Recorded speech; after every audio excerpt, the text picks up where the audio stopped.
വാർത്തകളിലേക്ക് കടക്കുമ്പോൾ പ്രധാനമന്ത്രി നരേന്ദ്രമോദിയുടെ UAE സന്ദർശനം തുടരുകയാണ്. അബുദാബിയിലെ ആദ്യ ഹിന്ദു ക്ഷേത്രം പ്രധാനമന്ത്രി നരേന്ദ്രമോദി ഇന്ന് വിശ്വാസികൾക്കായി സമർപ്പിക്കും. പശ്ചിമേഷ്യയിലെ തന്നെ ആദ്യത്തെ പരമ്പരാഗത ഹിന്ദു ക്ഷേത്രമാണിത്. ബാബ് സിന്ധു എന്ന ക്ഷേത്രമെന്നാണ് ഇതിന്റെ പേര്. 700 കോടി രൂപ ചെലവിൽ നിർമ്മിച്ച ഈ ക്ഷേത്രം പിങ്ക് മണൽക്കല്ലിലാണ് നിർമ്മിച്ചിരിക്കുന്നത്. ഇന്നലെ നടന്ന അഖിലൻ മോദി പരിപാടിയിൽ UAEയുമായുള്ള ഇന്ത്യയുടെ സൗഹൃദം ചരിത്രപരമെന്ന് പ്രധാനമന്ത്രി പറഞ്ഞു. വിവരങ്ങളുമായി ന്യൂസ് ഡെസ്കിൽ നിന്നും ഞങ്ങളുടെ പ്രതിനിധി മനു ഭരത് ചേരുന്നുണ്ട്. മനു, നമുക്കറിയാം 2 ദിവസത്തെ സന്ദർശനത്തിനായാണ് കഴിഞ്ഞ ദിവസം പ്രധാനമന്ത്രി നരേന്ദ്രമോദി UAEയിലെത്തിയിരിക്കുന്നത്. അതിനുശേഷം ഷെയ്ഖുമായി അവിടുത്തെ ഭരണാധികാരിയുമായി കഴിഞ്ഞ ദിവസം കൂടിക്കാഴ്ച നടത്തുന്നു. വർണ്ണാഭമായ വരവേൽപ്പായിരുന്നു നരേന്ദ്രമോദിക്ക് അവിടുത്തെ പ്രവാസി സമൂഹം നൽകുകയും ചെയ്ത.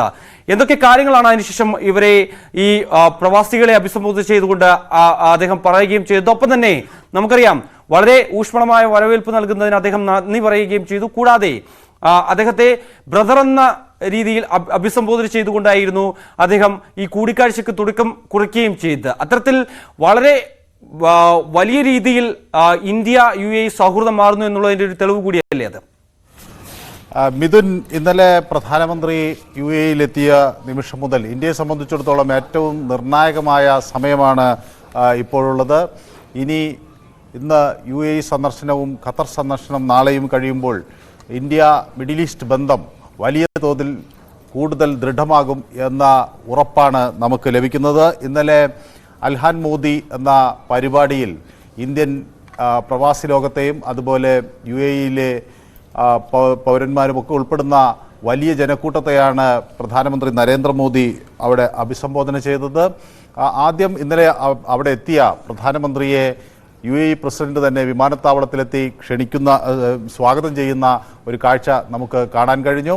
അതിനുശേഷം ഇരു നേതാക്കളും തമ്മിൽ നിരവധി കരാറുകൾ, പരസ്പരം ഒപ്പുവെച്ച കരാറുകൾ കൈമാറ്റം ചെയ്യുകയും ചെയ്തു. അതിനുശേഷം ആണ് ഇന്ത്യ അതുപോലെ UAE തമ്മിലുള്ള ഈ UPI ഡെബിറ്റ് കാർഡ് അവിടെ ഉപയോഗിക്കാനുള്ള സംവിധാനങ്ങൾക്ക് തുടക്കം കുറിച്ചത്. ഇന്ന് പ്രധാനമായി നടക്കുന്നത് വേൾഡ് ഗവൺമെൻറ് സമ്മിറ്റാണ്. അതായത് ലോക സർക്കാർ ഉച്ചകോടി എന്ന തരത്തിൽ അത് ഭാവി സർക്കാരുകളെ രൂപകൽപ്പന ചെയ്യുന്നതിന് എന്ന വിഷയം ആസ്പദമാക്കിയാണ് ഈ ചർച്ച നടക്കുന്നത്. ഈ ഉച്ചകോടി നടക്കുന്നത്. അതിൽ 25ഓളം രാഷ്ട്ര തലവന്മാർ പങ്കെടുക്കുന്നു. ഇന്ത്യയും ഖത്തറും തുർക്കിയും അതിൽ അതിഥികളായാണ് എത്തുന്നത്. പ്രധാനമന്ത്രി ഇന്ന് യോഗത്തെ അഭിസംബോധന ചെയ്യും. ഇന്ത്യക്ക് ലോക ജനതയ്ക്ക് മുന്നിൽ വെക്കാനുള്ള സന്ദേശം എന്ത് എന്ന് ഇന്ന് പ്രധാനമന്ത്രി അവർക്ക് മുന്നിൽ അവതരിപ്പിക്കും. അതിനുശേഷമാണ് ബാബ്സ് ക്ഷേത്രം ഇതിൻ്റെ ഉദ്ഘാടനം ഉണ്ടാകുക. തുടർന്ന് പ്രധാനമന്ത്രി ഖത്തറിലേക്ക് പോകും. ഖത്തറിലെത്തി അമീർ തമീം ബിൻ അഹമ്മദ് അൽഥാനിയുമായി കൂടിക്കാഴ്ച നടത്തും. ഖത്തർ നമുക്കറിയാം കഴിഞ്ഞ ദിവസം 8 നാവികരെ അവരുടെ വധശിക്ഷ ഇളവ് ചെയ്തു കൊടുക്കുകയും അതിൽ 7 പേർ തിരിച്ചു വരികയൊക്കെ ചെയ്ത സാഹചര്യം ഉണ്ടായിരുന്നു. അപ്പോൾ ഖത്തറും ഇന്ത്യയുമായുള്ള ബന്ധം ശക്തിപ്പെടുന്നതിൻ്റെ ഒരു സൂചനകൾ നമുക്ക് ലഭിക്കുന്നു. മാത്രമല്ല ഖത്തർ ഇന്ത്യയെ സംബന്ധിച്ചിടത്തോളം ഒരു വലിയ വ്യാപാര സൗഹൃദം പങ്കിടുന്ന ഒരു രാജ്യമാണ്. 20 ലക്ഷം ഡോളറിൻ്റെ പരസ്പര വ്യാപാരം ഇന്ത്യയും ഖത്തറും തമ്മിൽ നടക്കുന്നു എന്നതാണ് നമുക്ക് വ്യാപാര കണക്കുകൾ വെച്ച് നോക്കുമ്പോൾ മനസ്സിലാകുന്നത്. അങ്ങനെ ഇന്ത്യ UAE എന്ന് പറയുമ്പോൾ ഇന്ത്യയുടെ ഒരു സുപ്രധാനമായ ട്രേഡ് പാർട്ട്ണർ എന്ന് വേണമെങ്കിൽ വിശേഷിപ്പിക്കാവുന്നതാണ്. ഇന്നലെ ഈ ജനക്കൂട്ടത്തെ അഭിസംബോധന ചെയ്തുകൊണ്ട് പ്രധാനമന്ത്രി ഈ കാര്യങ്ങളെല്ലാം പറയുകയും ചെയ്തു. കാരണം UAE ഇന്ത്യയുടെ 3ാമത്തെ ട്രേഡ് പാർട്ട്ണർ എന്ന നിലയിലാണ്. ഇന്ത്യയെ സംബന്ധിച്ചിടത്തോളം മറ്റു രാജ്യങ്ങളുമായി താരതമ്യം ചെയ്യുമ്പോൾ ഇന്ത്യയിൽ നിക്ഷേപം നടത്തുന്ന 7ാമത്തെ വലിയ രാജ്യം എന്ന തരത്തിൽ ഖത്തർ വരുന്നു. അതുപോലെ ഇന്ത്യയും 7ാമത്തെ രാജ്യം എന്ന നിലയിൽ UAE വരുന്നു. അതുപോലെ തന്നെ ഈ ഇൻ്റഗ്രേറ്റഡ് ഫൈനാൻസ് സിസ്റ്റം എന്ന തരത്തിൽ ഇന്ത്യയും UAEയും സാമ്പത്തിക വിനിമയത്തിനുള്ള കരാറുകളിൽ നിർണായകമായ മുന്നേറ്റം നടത്തിയിരിക്കുന്നു. സാങ്കേതികമായ മികവിൽ ഒരുമിച്ച് നിൽക്കാനുള്ള ഒരു തീരുമാനമെടുത്തിരിക്കുന്നു. ഏതായാലും സമയത്തിൻ്റെ പേന കൊണ്ട് കാലത്തിൻ്റെ പുസ്തകത്തിൽ ചരിത്രം രചിക്കുകയാണ് ഇന്ത്യയും UAEയും എന്ന് ഇന്നലെ പ്രധാനമന്ത്രി വ്യക്തമാക്കുകയും ചെയ്തിരുന്നു. കഴിഞ്ഞ ജൂലൈയിൽ RBIയും അതുപോലെ തന്നെ UAE-യിലെ സെൻട്രൽ ബാങ്കും ചില ധാരണകൾ MOU-ൽ ഒപ്പുവെച്ചിരുന്നു. ഇതനുസരിച്ച് ഇനി UPI ഡെബിറ്റ് കാർഡുകൾ നമുക്ക് ഖത്തറിൽ ഉപയോഗിക്കാൻ കഴിയും. നേരത്തെ ഇത് ശ്രീലങ്കയിലും മൊറീഷ്യസിലുമൊക്കെ നമ്മൾ ഇത് ഉപയോഗിച്ചിരുന്നു. അപ്പോൾ വിദേശ മാധ്യമങ്ങൾ തന്നെ ഇതിനെ സീംലെസ് ക്രോസ് ബോർഡർ ട്രാൻസാക്ഷൻ എന്ന തരത്തിൽ അതിർവരമ്പുകളില്ലാത്ത അതിർത്തികൾ കടന്നുള്ള ഒരു സാമ്പത്തിക മുന്നേറ്റത്തിനാണ് ഇന്ത്യയും UAE-യും തയ്യാറെടുക്കുന്നത് എന്നുകൂടി വ്യക്തമാവുകയാണ്. അതുപോലെ ഖത്തറിലും നമുക്ക് ഈ LNG ദീർഘകാലം അവിടെ നിന്ന് വാങ്ങിക്കാനുള്ള കരാറിലേക്ക് ഇന്ത്യ ഉണ്ട്. അങ്ങനെ ഈ വ്യാപാരത്തെ സംബന്ധിച്ച്, അതുപോലെ സുരക്ഷാ സംവിധാനത്തെ സംബന്ധിച്ച്, വിദ്യാഭ്യാസ മേഖല, അങ്ങനെ ഒട്ടനവധി മേഖലകളിൽ പരസ്പര സഹവർത്തിത്വവും സഹകരണവും ഉറപ്പാക്കുന്ന ഒരു നീക്കമാണ് ഈ പ്രധാനമന്ത്രിയുടെ ഈ സന്ദർശനം കൊണ്ട് വഴിതെളിഞ്ഞിരിക്കുന്നത് എന്ന് വ്യക്തമാണ്.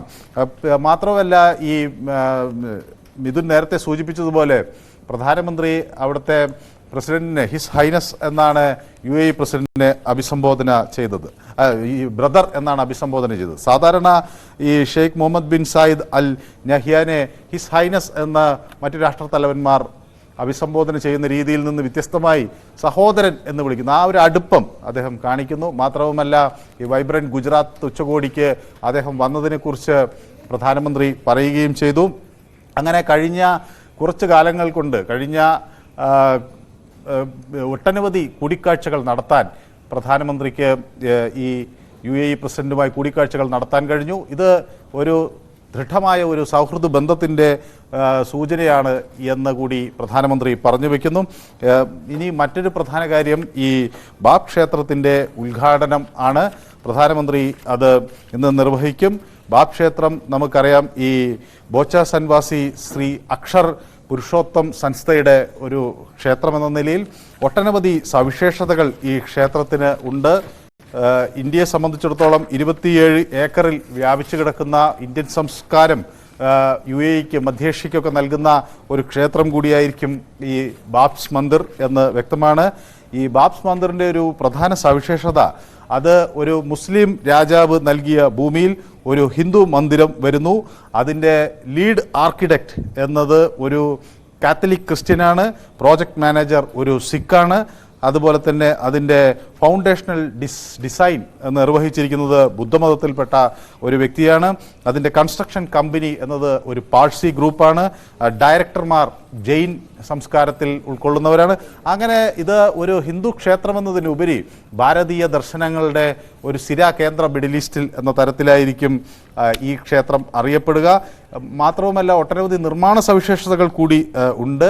ഇന്ത്യയെ സംബന്ധിച്ചിടത്തോളം 3.5 ദശലക്ഷം പ്രവാസികൾ ഉള്ള ഒരു ഇടമെന്ന നിലയിൽ ഈ സൗഹൃദ ബന്ധങ്ങൾ ഇന്ത്യക്ക് വലിയ തോതിൽ തീർച്ചയായും മനു അത് തന്നെയാണ്. അതായത് നമുക്കറിയാം, UAE-യിലെ മൊത്തം ജനസംഖ്യ എടുത്തു നോക്കുമ്പോൾ അതിൽ 35% ഇന്ത്യയിൽ നിന്നുള്ള പ്രവാസികളാണ് എന്നുള്ളത് തന്നെയാണ്. അതുകൊണ്ട് തന്നെ ഈ ലോക്സഭാ തെരഞ്ഞെടുപ്പ് അടുത്തിരിക്കുന്ന ഒരു വേളയിൽ അദ്ദേഹത്തിന്റെ ഒരു UAE സന്ദർശനം അത് വലിയ രീതിയിൽ ഒരു ആത്മവിശ്വാസം നൽകുകയും ചെയ്തു. കാരണം കഴിഞ്ഞ ദിവസം അദ്ദേഹം അവിടെ നടത്തിയ അവിടുത്തെ പ്രവാസി സമൂഹത്തെ അഭിസംബോധന ചെയ്ത് പറയുമ്പോഴും 2047 ഇന്ത്യ വികസിത രാജ്യമാകും, അതിനു മുമ്പ് തന്നെ 3ാമത്തെ സാമ്പത്തിക ശക്തിയായി മാറും, ഇത് മോദിയുടെ ഉറപ്പാണ്, അടുത്ത തവണയും താൻ തന്നെ അധികാരത്തിലുണ്ടാകും, പ്രധാനമന്ത്രിയാകുമെന്നുള്ളൊരു ആത്മവിശ്വാസം അദ്ദേഹം അവിടെയും പ്രകടിപ്പിക്കുന്നുണ്ട്.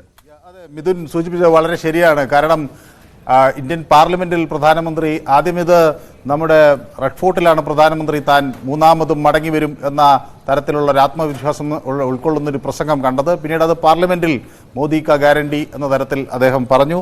ഇന്നലെയും ഈ ഇന്ത്യൻ ഡയാസ്പറയെ, അതായത് പ്രവാസ ലോകത്തെ അവിടെ അഭിസംബോധന ചെയ്ത പ്രധാനമന്ത്രി താൻ 3ാമതും വരും എന്നത് ഒരു വളരെ ആത്മവിശ്വാസത്തോടു കൂടി പറയുന്നത് നമുക്ക് കേൾക്കാൻ കഴിഞ്ഞു. മാത്രവുമല്ല, ഈ ഗ്യാരണ്ടികൾ, മോദി കാ ഗ്യാരണ്ടി എന്ന പ്രയോഗം അദ്ദേഹം കൂടുതൽ അടിവരയിട്ട് പറയുന്നു. ഈ ഗ്യാരണ്ടികൾ നടപ്പാക്കും എന്നതാണ് മോദിയുടെ അടുത്ത ഗ്യാരണ്ടി എന്നുകൂടി അദ്ദേഹം പറയുന്നു. മാത്രവുമല്ല, ഇന്ത്യയുടെ നേട്ടങ്ങൾ, ഒരു തെരഞ്ഞെടുപ്പ് വരുന്ന മുന്നിൽ കണ്ടുകൊണ്ട് തന്നെ ഇന്ത്യയുടെ കഴിഞ്ഞ കാലങ്ങളിലുണ്ടായ നേട്ടങ്ങളെക്കുറിച്ച് പ്രധാനമന്ത്രി അവിടെ എടുത്തു പറയുന്നു. പ്രത്യേകിച്ച് ഇന്റർനെറ്റ് ഉപഭോക്താക്കളിൽ ഏറ്റവും കൂടുതലുള്ള രാജ്യങ്ങളിൽ 2ാമത് ഇന്ത്യ നിൽക്കുന്നു. അതുപോലെ ഈ മൊബൈൽ മാനുഫാക്ചറിംഗ് രംഗത്ത് ഇന്ത്യ 2ാം സ്ഥാനത്താണ്. അതുപോലെ സ്റ്റാർട്ടപ്പ് എക്കോ സിസ്റ്റങ്ങളുടെ കാര്യത്തിൽ ലോകത്ത് 3ാം സ്ഥാനത്താണ്. ചന്ദ്രനിലേക്കുള്ള നമ്മുടെ ദൗത്യം വിജയിച്ചിരിക്കുന്നു. സൗത്ത് പോളിൽ നമുക്ക് ഇന്ത്യൻ പതാക പറപ്പിക്കാൻ കഴിഞ്ഞു എന്ന് പ്രധാനമന്ത്രി ഓർമ്മിപ്പിക്കുന്നു. അതുപോലെ 11ാം സ്ഥാനത്തിരുന്ന ഇന്ത്യയുടെ GDP ഇനി ലോകരംഗത്ത് 3ാം സ്ഥാനത്തേക്ക്, അപ്പം 3ാമത്തെ ലോകത്തെ സാമ്പത്തിക ശക്തിയായി ഇന്ത്യ മാറുന്നു എന്ന് പ്രധാനമന്ത്രി വ്യക്തമാക്കുന്നു. ഇത് തേർഡ് ടേം തൻ്റെ ഗ്യാരണ്ടിയാണ് എന്ന്, ഗ്യാരണ്ടികൾ നിറവേറ്റും എന്ന ഒരു ഗ്യാരണ്ടിയാണ് തനിക്ക് നൽകാനുള്ളത് എന്ന് പ്രധാനമന്ത്രി പറയുന്നു. ഒപ്പം തന്നെ ഇന്ത്യയിൽ നടത്തിയിട്ടുള്ള മറ്റ് പ്രവർത്തനങ്ങളെ സംബന്ധിച്ചും പ്രധാനമന്ത്രി ഇന്നലെ അവിടെ വ്യക്തമാക്കി 4 കോടി കുടുംബങ്ങൾക്ക് വീട് നൽകാൻ തൻ്റെ സർക്കാരിന് കഴിഞ്ഞു എന്ന് അദ്ദേഹം വ്യക്തമാക്കുന്നു. 10 കോടി കുടുംബങ്ങളിലേക്ക് ശുദ്ധജലം എത്തിക്കുന്ന പൈപ്പ് കണക്ഷൻ ഉണ്ടായി. 50 കോടി ജനങ്ങളെ ബാങ്കിംഗ് സംവിധാനവുമായി എത്തിച്ചു. അതുപോലെ 5 ലക്ഷം വരെയുള്ള സൗജന്യ ഇൻഷുറൻസും 50 കോടിയിലധികം ആളുകളിലേക്ക് എത്തിയിരിക്കുന്നു. ആയുഷ്മാൻ ആരോഗ്യ യോജന എന്ന പദ്ധതി, അത് 1,50,000-ത്തിലധികം ഇത്തരം യോജനയ്ക്ക് വേണ്ടിയുള്ള കേന്ദ്രങ്ങൾ അവിടെ സ്ഥാപിച്ചിട്ടുണ്ട്. റെയിൽവേ സ്റ്റേഷനുകൾ, അതുപോലെ മെഗാ ഇൻഫ്രാസ്ട്രക്ചറുകൾ തുടങ്ങി ഒട്ടനവധി കാര്യങ്ങളിൽ ഇന്ത്യ മുന്നേറുന്നു. G20 ഉച്ചകോടിയുടെ വിജയത്തെക്കുറിച്ച് അദ്ദേഹം പ്രതിപാദിച്ചു. മാത്രവുമല്ല, ലോകത്ത് എവിടെ പ്രശ്നങ്ങൾ നടക്കുമ്പോഴും അവിടെ ഓടിയെത്തുന്ന രാജ്യങ്ങളിലൊന്നായി മാറിക്കഴിഞ്ഞിരിക്കുന്നു ഇന്ത്യ എന്ന് അദ്ദേഹം പറയുന്നു. ആ യുദ്ധം നടക്കുന്ന യുക്രൈനിലാകട്ടെ, അതുപോലെ മറ്റ് പ്രശ്നങ്ങൾ നടക്കുന്ന എവിടെയായാലും അവിടേക്ക് ഓടിയെത്താൻ ഇന്ത്യക്ക് കഴിയുന്നു. മാത്രവുമല്ല, വിദ്യാഭ്യാസ മേഖലയിൽ വലിയ സഹകരണം ഇന്ത്യ UAE-യുമായി നടത്തും എന്ന് അദ്ദേഹം വ്യക്തമാക്കുന്നു. ദുബായിൽ CBSE ഓഫീസുകൾ വരും എന്ന് അദ്ദേഹം ഓർമ്മിപ്പിച്ചു. അതുപോലെ IIT ക്യാമ്പസിനെ സംബന്ധിച്ചും ഒക്കെ അദ്ദേഹം പറയുകയും ചെയ്തു. അപ്പോൾ അതോടൊപ്പം തന്നെ ഈ അബുദാബിയിലെ ക്ഷേത്രത്തിന് ഒരു ചരിത്ര സമയത്തിലാണിത് വരുന്നത് എന്നുകൂടി അദ്ദേഹം ഓർമ്മിപ്പിക്കുകയാണ്. മാത്രമല്ല, UAE കഴിഞ്ഞ 2019 അദ്ദേഹത്തിന് ഒരു വലിയ സിവിലിയൻ പുരസ്കാരം ഓർഡർ ഓഫ് സയ്യിദ് 2019 അദ്ദേഹത്തിന് നൽകി. അത് ഒരു വലിയ ആദരവാണ്. അത് പ്രധാനമന്ത്രി എന്ന നിലയിൽ മാത്രമല്ല, രാജ്യത്തിന് മൊത്തം കിട്ടിയ ഒരു ആദരവാണ് എന്ന് അദ്ദേഹം പറയുന്നു. 140 കോടി ഇന്ത്യക്കാരുടെ സന്ദേശവുമായാണ് താൻ UAE-യിൽ എത്തിയിട്ടുള്ളത്. അവർ ഇന്ത്യക്കാരെല്ലാം പ്രവാസികളെ ഓർത്ത് അഭിമാനിക്കുന്നു എന്ന് പ്രധാനമന്ത്രി പറഞ്ഞു. പല ഭാഷകൾ അദ്ദേഹം ഇന്നലെ ഉപയോഗിച്ചു. മലയാളവും തമിഴും തെലുങ്കിലും കന്നഡയിലുമൊക്കെ അദ്ദേഹം ഈ ഇന്ത്യക്കാരെ സംബന്ധിച്ചിടത്തോളം പ്രവാസികൾ എന്നത് അവരുടെ അഭിമാനമാണ് എന്ന് വ്യക്തമാക്കുന്ന ഒരു സ്റ്റേറ്റ്മെൻറ്റ് അദ്ദേഹം വിവിധ ഭാഷകളിൽ നൽകി. അദ്ദേഹം അറബിയിൽ സംസാരിച്ചു. അങ്ങനെ ആ മുഴുവൻ ജനക്കൂട്ടത്തെയും ജനാവലിയെയും കയ്യിലെടുക്കുന്ന തരത്തിലുള്ള ഒരു പ്രസംഗമാണ് പ്രധാനമന്ത്രി ഇന്നലെ നടത്തുകയും ചെയ്തത്. അതോടൊപ്പം തന്നെ ഇനി വരാനിരിക്കുന്ന നിമിഷങ്ങൾ കൂടി ഏറ്റവും നിർണായകമാണ്. പ്രത്യേകിച്ച് ഈ വേൾഡ് ഗവൺമെൻറ് ഉച്ചകോടി ഇന്ത്യയെ സംബന്ധിച്ചിടത്തോളം വിദേശ രാജ്യങ്ങൾക്ക് മുന്നിൽ, പ്രത്യേകിച്ച് 25ഓളം രാഷ്ട്രത്തലവന്മാർ പങ്കെടുക്കുന്ന 23ഓളം മിനിസ്റ്റീരിയൽ റൗണ്ട് ടേബിളുകൾ നടക്കുന്ന ഒരു വേദിയിൽ ഇന്ത്യക്ക് പറയാനുള്ളത് എന്ത് എന്ന് പ്രധാനമന്ത്രി വ്യക്തമാക്കും. ഏതാണ്ട് ലോകത്തിൻ്റെ പല ഭാഗത്തു നിന്നുള്ള പ്രമുഖരായ 200ഓളം വിശിഷ്ട വ്യക്തികൾ അവിടെ അവരുടെ പ്രസ്താവനകൾ നടത്തുന്ന ഒരു രംഗം കൂടിയാണ് ഈ വേൾഡ് ഗവൺമെന്റൽ സമ്മിറ്റ്. ഭാവി സർക്കാരുകൾ എങ്ങനെ രൂപപ്പെടുത്തണം എന്നതിനെ സംബന്ധിച്ചുള്ള വിഷയമാണ് ലോക രാജ്യങ്ങൾ ഈ സമ്മിറ്റിലൂടെ ചർച്ച ചെയ്തുകൊണ്ടിരിക്കുന്നത്. അതിൽ ഇന്ത്യയുടെ കാഴ്ചപ്പാട് പ്രധാനമന്ത്രി വ്യക്തമാക്കുകയും ചെയ്യും. അപ്പോൾ ഇന്ത്യയെ സംബന്ധിച്ചിടത്തോളം ഏറ്റവും നിർണായകമായ നിമിഷങ്ങളിലേക്കാണ് നമ്മൾ കടക്കുന്നത്. തീർച്ചയായും മനു,